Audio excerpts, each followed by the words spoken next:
We'll hear this man on the call tonight with Doug Plagans. Bill Lindsay joining us here on the show. Billy, thanks for the time. Really appreciate you. Yeah, no problem. How's everything going? It's going good. It's going good. It's exciting times in Catland, as it always is right now, with all the deals that are happening, and they're playing good hockey, Billy.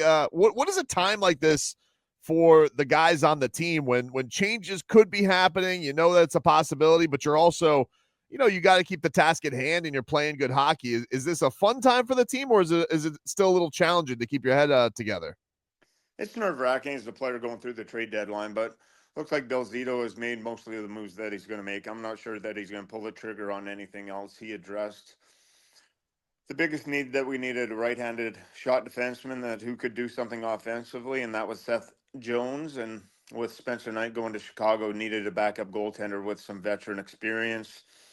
So Vitek Vanacek comes. But as a player, you're always worried a little bit. And once the deadline is over, everyone goes, okay, phew, this is our hockey team. This is it. This is who we have. And now it is time to just hit the gas pedal and go as hard as we can. And you can see that finish line. And this is when everyone around the league just starts to say, okay, vie for those playoff positions. It's you'll see about as good a hockey as you can down the stretch until you get to that playoff time. Billy, is this to me? This is amazing because the team that won the Stanley Cup got better, and that rarely. Usually, you lose a lot of guys.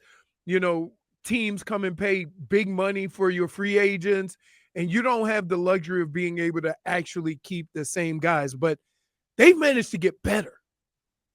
It never happens.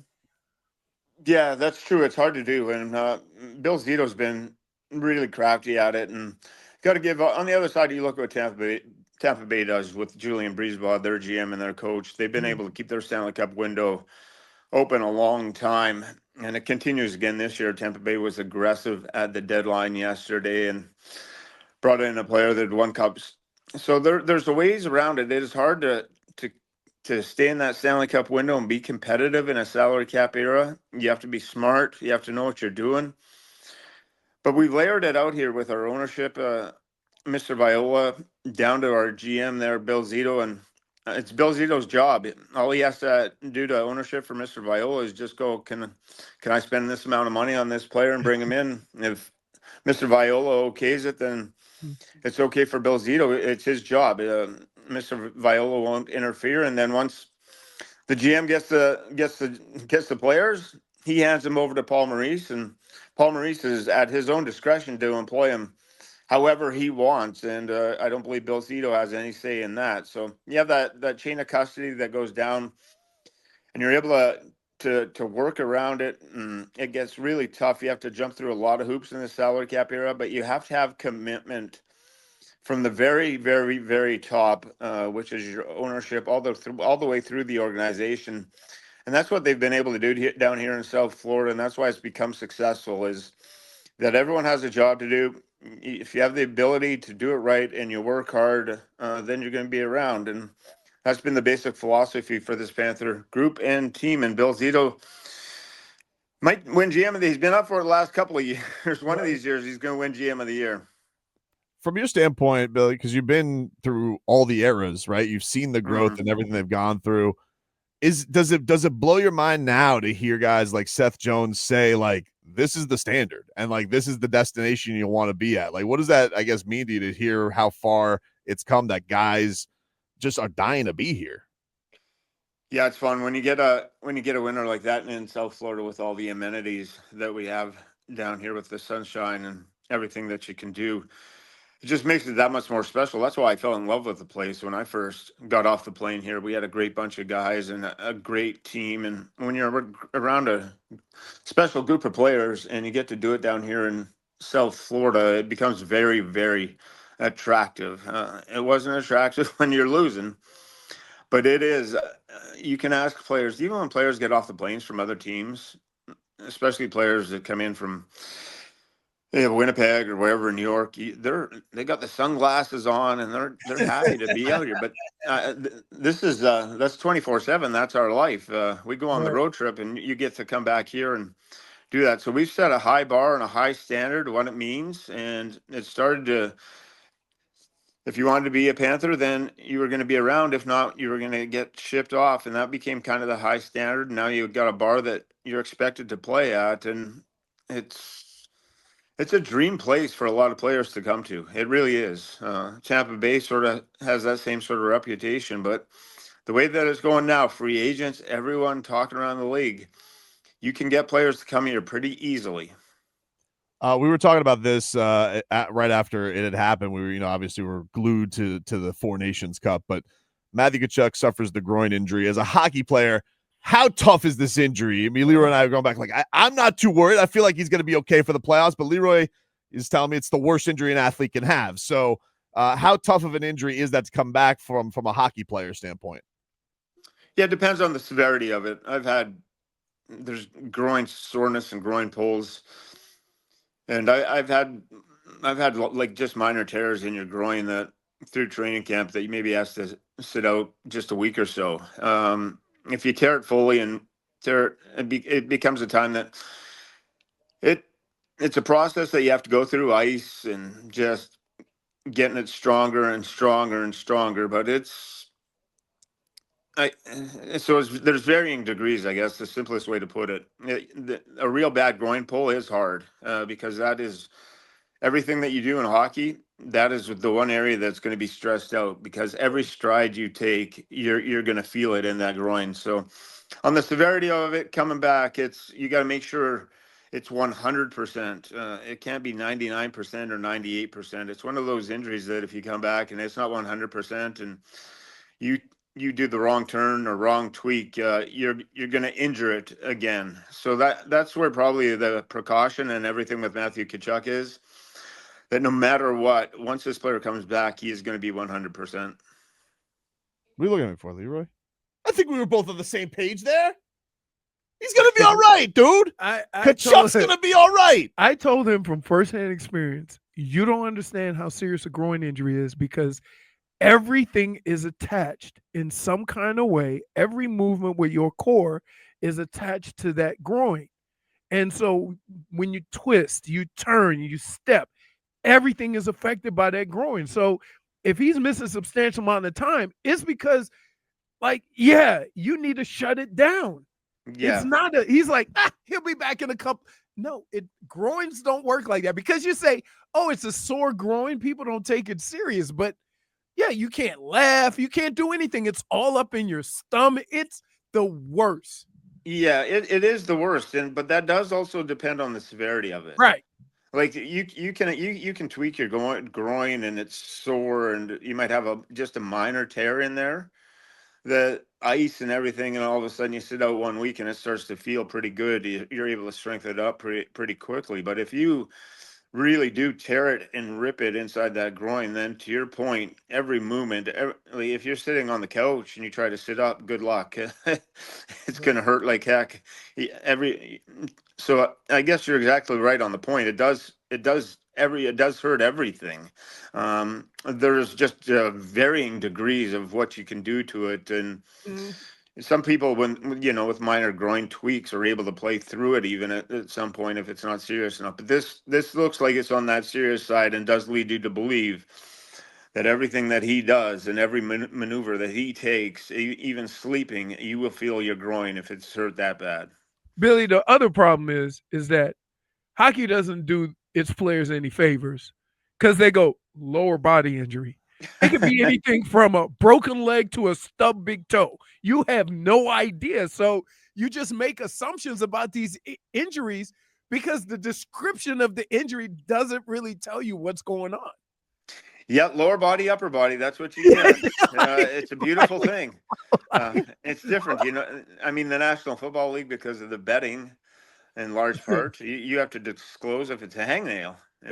Right. If it's going to go or if the player's not going to be available, you have to know the exact nature and for whatever reason. Right. Hockey, they don't want you to know anything. Like I don't understand some injuries. I can understand if it's a wrist that's hurting you or something that they can attack and come back. But if it's an injury that, like say a groin, that no one's going to be able to come back and attack you and hurt you with the groin. So come out and say it's a groin injury. Right. It's no one's gonna care. Okay, he's got a groin, and when he comes back and plays, he's not at further risk or jeopardizing it by an opponent trying to attack that part. There's no way to it. You could have a leg strain, calf pull, all those kind of different stuff, and that's I just whatever reason it's closed shop. Whenever someone gets injured, they don't want you to know about it until they absolutely have to put it out there. Well, my favorite was the last game. I don't know who it was. It was like, oh my goodness, he's barely getting off the ice. I'm like, oh, that's going to be serious. Look at him. He's struggling to get over to. And like 2 minutes later, the guy's back on the ice. I'm like, what are you doing? Like, what are you? No wonder why they say lower it's upper an body. insane sport. Right. You He guys looked are like insane, Billy. he looked like he needed a stretcher to get off the ice. And about 2 minutes later, oh, back on shift. Yeah, I believe that was Gustav Forsling. And Yeah, yes. Wait, like he went over to. I'm like, oh my goodness, I hope he's okay. And like 2 minutes later, I'm like. A lot of times you'll block shots, or even if you get cut in the face or something that comes into the nose, or you might even break your nose into that kind of scenario. But if you're blocking shots, you can get hit in all kinds of different areas that really, really stings, especially if you get it in the feet. And it just feels like 1,000 ants are biting you at once. There's just kind of that tenseness, and You just need a timeout. yeah. Once you go there, and the big thing is just don't take your skate off a lot of times if you get hit, because once you take that skate off, any kind of swelling is going to come immediate. So they just tell you to keep that skate on, or if you got to go get stitches back in the dressing room, they do it as fast as possible. And same thing with teeth. If you get teeth nicked up that are knocked out, they'll take a quick look at it, and those are the kind of injuries that you'll see most hockey players won't miss a lot of time for, with either something in the facial region that is just something that needs attention that they can come back and play. They just always told us, man, that's a long way from the heart. So everything that's a long way from the heart, they say you should be able to go. Hockey logic. This is awesome. It's crazy. Good. One more before we get you out of here. We were listening to Seth Jones' press conference the other day, and he was talking about how excited he was to be back with Sergei Bobrovsky, but also mentioned how he's a guy you don't talk to. And goalies, I guess, are weird because there's superstition with whatnot. And he's one of those guys. But can you explain to us in a locker room, if you had a goalie like this, what does that mean? Does that mean like you don't speak unless spoken to him? Do you just ignore him? Like how do you deal with a goalie who doesn't want to be spoken to on a game day? Yeah, John Van Beesbrook was like that. You're fine. You understand the routine of everyone, what they're going to go through. You play so many games, especially this late in the season. And Seth Jones has been around Sergei Bobrovsky. He understands everything that goes into his game day, and it's clockwork for most people. What they start from the time they get up to the morning skate, to the time they eat lunch, their nap, go into the rink. And then especially once you arrive at the rink, if you had a camera inside that dressing room, you would be amazed. It would be like clockwork when this person would enter here at this time, this person would go there at that time, up until you go onto the ice, and everyone has a time when they will tie their first skate. They'll look at, okay, time to get dressed. This is what time I get dressed. This is what time I drink my coffee. This is what time I go onto the massage table. So you get so accustomed to a routine that everything. So if a goalie doesn't want to be talked to, you understand, and you understand that's part of their plan. They are crazy to begin with, half of them, which is what makes them unique and special. They got one job to do at the end of the day. For most of us hockey players, said the goaltenders aren't in any meetings or anything. You have one job for us, and that is stop the puck. You got your own coach that handles you. So they're beautiful minds, and they love the way they work. And you just learn what your goalie is, and what he needs or doesn't need, and when to speak to him and when don't to speak to him. Yeah, that's so strange. But also, I get it. They are weird creatures, and Bob is so crazy about his discipline and his schedule. Yes. They've actually had to tone it down with him about his work at some point. Once he got later on in his career, he wants to be on the ice so much and work so hard. So trying to prolong it, and I believe he gets a lot of practice time off now and a lot of extra time just to kind of rest because his workout routine is so heavily involved. It's crazy. Billy, thanks for the time. We really Thanks, appreciate Billy. it. Listen All to right, Billy have a Lindsay great tonight. day, everyone. Thank you so much. Hear him tonight on 560 WQAM with Doug Plagans. We got Cats and Jackets tonight.